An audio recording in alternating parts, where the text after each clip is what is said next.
È la risposta dell'ordinamento democratico che non si lascia intimidire e che dunque ha dimostrato di avere in sé gli anticorpi per reagire a queste situazioni. La richiesta della pubblica accusa, rappresentata dai PM Roberto Terzo e Alessia Tavarnesi della Procura distrettuale di Venezia, è stata accolta. 28 anni la condanna in primo grado pronunciata dai giudici della Corte d'Assise di Treviso nei confronti di Antonio Sorroce Fernandez, il 45enne anarchico spagnolo ritenuto responsabile dell'attentato esplosivo dell'agosto del 2018 alla sede provinciale della Lega al K3 di Fontane di Villorba.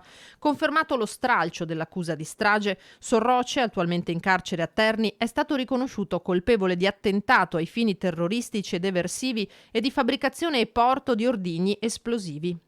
È una sentenza che conferma l'ipotesi accusatoria e la responsabilità dell'imputato nel posizionamento dell'ordigno, conferma anche la gravità che siamo andati da subito evidenziando circa la condotta. Nessun commento alla luce della sentenza da parte del difensore di Sorroce, l'avvocato Flavio Albertini. Nessuna presenza in aula, al di là di magistrati, avvocati e forze dell'ordine, se non al mattino 5 esponenti del movimento anarchico che hanno lasciato il tribunale, presidiato da polizia e carabinieri, molto prima del pronunciamento dei giudici. Nessun disordine quindi come quelli che c'erano stati un mese fa, quando l'accusa aveva avanzato la pesante richiesta di condanna e gli anarchici avevano bloccato il PUT. Oltre ai 28 anni di reclusione, Sorroce dovrà trascorrerne altri 3 in libertà vigilata. Disposto a favore della parte civile la Lega un risarcimento di 30.000 euro a fronte dei 50.000 richiesti e il pagamento di altri 17.000 euro di spese processuali.